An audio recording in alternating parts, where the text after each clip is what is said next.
Yokoso to Ani Globe, enjoy. Yuki awakens in an unknown place greeted by an elf Ahmet having lost his memory. She sends him diving down into a fantasy world where he meets a young elf Kokoro who's to be the boy's guide as prophesied by Ahmet. The traveling duo begin their journey but soon find themselves in a bind when two wolves attack them. Yuki, having no recollection of his overpowered capabilities, falls short investing the two beasts. After camping the first night, a powerless Yuki and his guide make their way to the royal capital Landis, a city inhabited by several races. The first thing they do is that they eat crepes, but due to a lack of money they are unable to book a lodging and spend another night camping in the wild. Next day, to take care of their money problem, they go to the guild association and the caretaker Karen gives them a beginner quest to collect mushrooms from Gato ruins. They quickly make their way to the location and start collecting mushrooms. Suddenly they stumble on the orange-haired girl.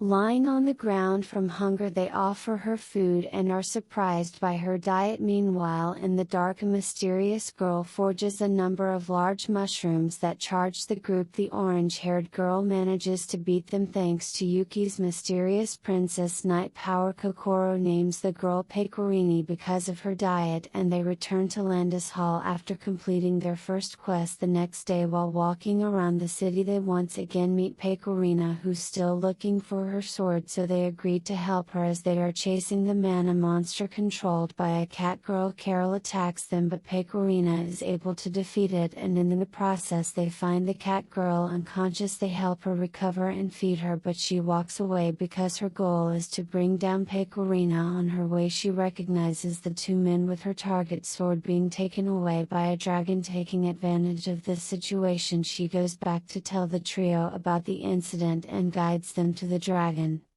At the den of the beast, Carol retrieves to a safe distance and lets them take care of it. The trio had to plan and attack the dragon, while from a distance the cat girl casts a spell to control it. As the beast soars through the skies, Yuki blinds it and Pecorina lands a powerful punch before it could recover. She retrieves her sword and finishes it off in one strike. They thank Carol, who feels guilty for her help. Later, while the four are having a meal, the idea to form a guild comes up, but she rejects it. The next day, in search of Pecorina's weakness, the cat girl follows her but soon learns that she only thinks of food. While spying on her from outside of a restaurant, she meets Yuki and Kokoro, who invite her inside, and the three then join the glutton. After forcefully feeding her a bug cuisine, the elf brings out the guild application, but the cat girl once again rejects her. The next day they learn that Pecorina is hired by the master to work at the restaurant because of how she appreciates the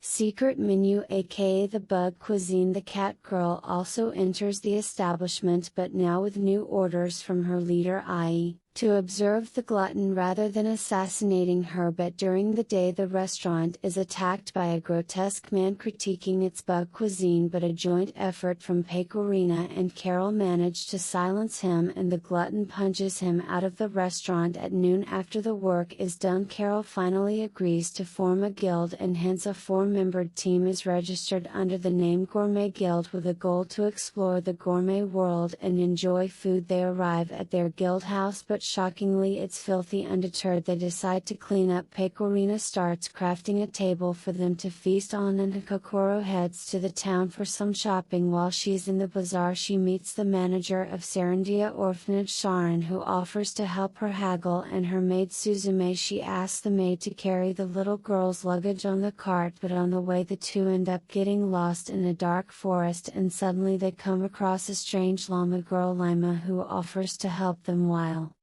trenching the woods, they encounter bandits, but Lima manages to send them flying. Meanwhile, at the guild house, while trying to clean the windows, Yuki falls down and loses consciousness. While unconscious, he meets Ahmet in his head, who tells him that he has met girls who are connected to the mysteries of the world and he ought to work together with them and grow. He regains consciousness and gets back to work. Time passes and the cleaning is done. With Kokoro back from shopping, they work on preparing their first first meal and eat it at the table. A few days pass and Yuki falls ill. Even after constant nursing from the rest, his condition doesn't improve. They take him to a nearby clinic. A shady-looking one, a receptionist in a strange outfit, greets them and takes them to an equally mysterious doctor who diagnoses him and deduces that he needs to be operated on. Thus it begins as the rest hear his screams. After witnessing a scary demon girl catch and escape, they realize that this is a prison. Later the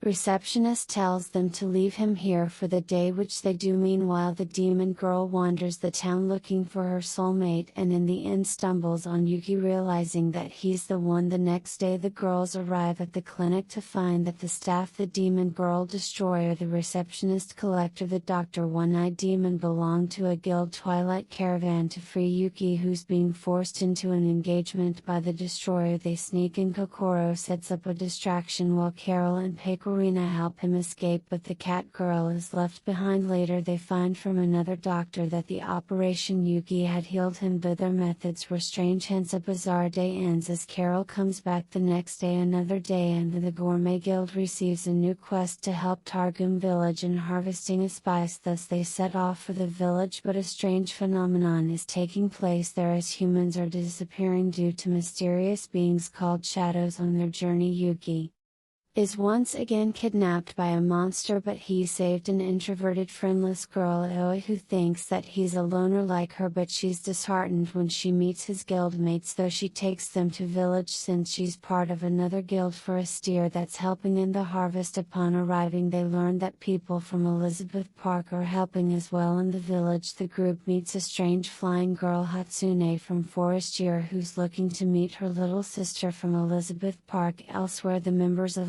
Elizabeth Park, Kokoro's associate Lima, Hatsune's sister Shiori, and the rest are attacked by the shadows. If those weren't enough, they are also attacked by Carol's associate, a swordswoman named Christina, who leaves them devastated. Shiori is separated from the rest and engulfed in darkness by a shadow. In the village, the guild works on harvesting, but soon they meet the tattered member of Elizabeth Park, who tell them what had passed, and without a moment's delay, Gourmet Guild offered to help Hatsune get her sister back. Elsewhere, Christina starts heading for the village with the shadows. The guilds head out in search of the monsters. Hatsune, who's afloat, is shot by her sister, who's being manipulated by a shadow, and she's left devastated. Meanwhile, Carol is questioning the orders of her leader, and looking at Pecorini makes her guilt grow. But suddenly the village is attacked by shadows and the glutton takes out the monsters, but she has a hard time facing Shiori's arrow as Carol is still questioning herself. Meanwhile, Yuki and the rest are attacked and overpowered by Christina. Amidst the fight, he loses consciousness, causing him to meet Ahmed, who helps him unleash his Princess Night power. Thanks to his power, the rest manage to put up a fight against Christina, but once having her fill, she leaves them. They rush back to the village, but Pecorina has her back against the wall. Not wanting a friend to die, Carol finally makes up her mind and aids her in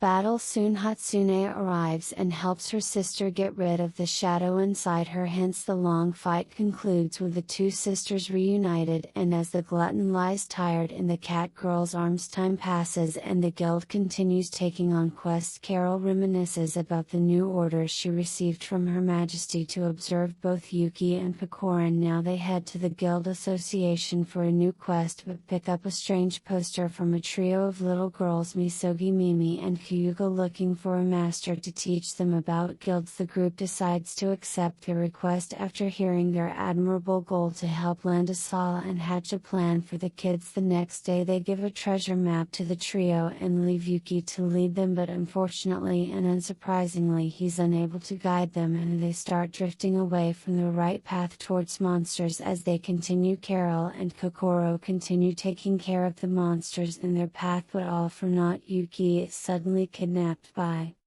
a huge bird and the trio chases after it, but the bird is far too strong. They lose consciousness, but Pecorini takes care of it, and when the girls wake up they think that they defeated the beast, and the treasure is the bird's egg, which hatches into a chick. Hence a wholesome adventure concludes. Kokoro manages to win a raffle and the Gourmet Guild leaves for a beach resort vacation. At the beach they are reunited with Sarin and Suzame from the Sarandia orphanage, who run a deserted snack hut there, and the reason it's deserted is because of an adjacent snack hut run by Akino drawing away their customers thanks to their Taiyaki. Akino, an acquaintance and rival of Sarin, wants her to work for her, but she refuses to. Not wanting to lose, the Gourmet Guild joins forces with her and start looking for a new featured menu item. They keep looking until the legendary squid the Kraken crosses their path. The guildmates easily beat the beast together. Carol suggests the idea of serving grilled Kraken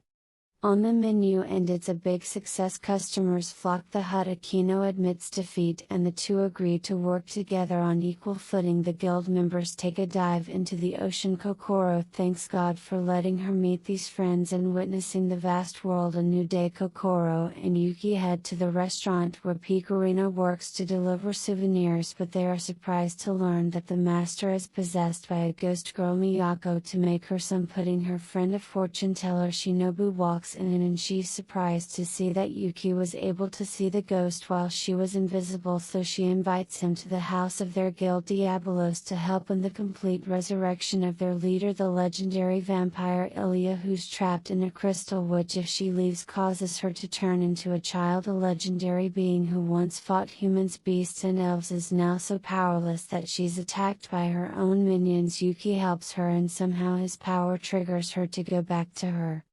original form, but not for long. In the process, says he ends up ruining Miyako's pudding, and in anger she possesses him. Thus, to save themselves, the Gourmet Guild works on making her a pudding, and Pecorini manages to make a delicious one, but the secret ingredient, i.e. bugs, knock her out, and so another bizarre adventure ends in the capital. The shadows have started to appear. Two ladies from a pocket dimension head to investigate. Meanwhile, at the guild house, Pecorina damages Carol's plushie. Kokoro offers to fix it, but they lack the thread, so everyone except the cat girl head to the city to look for it. Though while searching, Yuki is attacked by a shadow. One of the two ladies, Shizuru, saves him and refers him as little brother, but she's taken away by Reno, who reminds her that they can only watch him from the sidelines. Meanwhile, Carol heads to meet Her Majesty, but she's terrified when she witnesses an evolved shadow, i.e. Shadow X. Still unable to find the thread, Kokoro and Yuki stop to eat, but while she's talking to his sister, he suddenly vanishes. They look for him all over the town and finally head to the Guild Association to put up a poster, but coincidentally meet him there. Apparently he was on a quest to obtain Rainbow Silkworm on his own in order to repair Carol's plushie. Shizuru and Reno are happy that despite losing his memories, their brother is still the same. Back at Guild House, the depressed cat girl is happy to see her friends coming back with her plushie fixed. A new quest has been posted that involves defeating a monster that's disrupting the flow of goods to the market. Thanks to Pecorini's urge, the guild accepts and defeats the monster. The people are thankful to her. They all had to eat crepes, but they are surprised to learn that it's run by Yuki's sister and the same red-haired lady from the first episode, the barista, who's happy to see her brother, so gives the guild free crepes that night.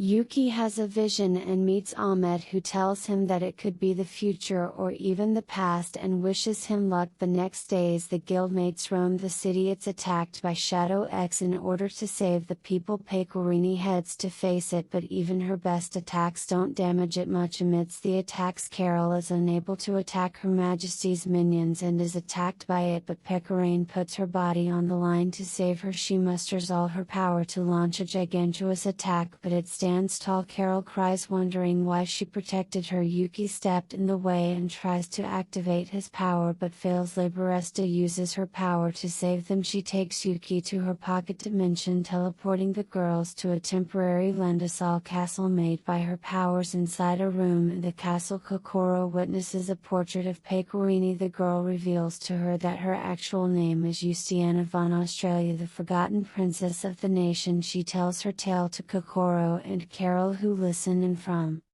outside in the past she lived proudly as the princess, but her parents wanted her to see the nations from her own eyes. Thus she set off on a journey to explore the continent. Though once she was back, no one recognized her, not even her own parents. A beast woman has usurped her identity as Justiana and she forces her out of the palace. It is then that she meets her friends, but she never told them her name out of fear that she'll be forgotten. Once again, Kokoro holds her friend in her arm as she cries and assures her that her guildmate shall never forget her. Carol also hears this story and goes to face Shadow X, who appears in the palace. Meanwhile, La Barista explains to Yuki how the shadows are created by a certain individual, i.e., counterfeit, to use Diana, and the clash of his own will against hers is the reason this world exists. She exclaims that she revealed a little too much, but her guild Labyrinth will always protect them, as he tells her that he'll protect his friends at the castle. Carol fights the monster. She chooses her guild instead of her master. Pecorina and Kokoro join the battle and Yuki jumps in through a portal thanks to Labrista's help. Together the guild beats the monster and the day is saved. They're sent back to the city. Pecorina thanks Carol and hugs her. Life is back to normal for the Gourmet Guild, and their goal still the same: to study all the delicious food in the world. Leave it in the comments below, and if you liked the video, please like and subscribe for more Ani Globe recaps.